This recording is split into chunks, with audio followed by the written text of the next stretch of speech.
Good evening. This is a follow-up from the prophetic teaching of Pastor Dr. Paul Ang. All of us are very clear that the sheep, which is us, hear the voice of the Lord.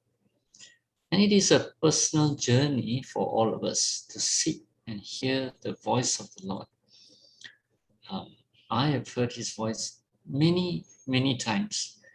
And some of the testimonies are very clear because out of the blue, we hear his voice, such as I testified, read Proverbs 6 in my case, and a few other situations. We are not talking about being a prophet, being an apostle, being a pastor, a teacher, or an evangelist. We're talking about a child of God who knows that Abba Father is alive. Yeshua, his son, Jesus, his son, is alive. And the Holy Spirit dwells in us. I pray that for every one of us, that we will open our hearts, open our ears to hear, and we will not shut the mouth of God, Abba, our Father. And one way you are going to hear more from him is to talk to him, to speak to him. As you go home to see your parents when we were young, we talk to our parents and they love to hear our voice. Your daddy, your mommy loves to hear about you, what you're doing, what you did in school when you came back at the age of 8, 9, and 10. So too, when you begin to speak to Abba Father and just talk to him in a monologue, you will begin to hear his voice.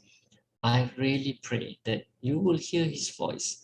You will not wait until you see him face to face, but even now, seek him, ask him. In my experience, if you ask and seek him, and ask and seek and ask and seek, he will usually speak and reply within a time frame of 2 or 3 days. Lord, speak. Your servant hears. Speak, Lord. Your servant hears.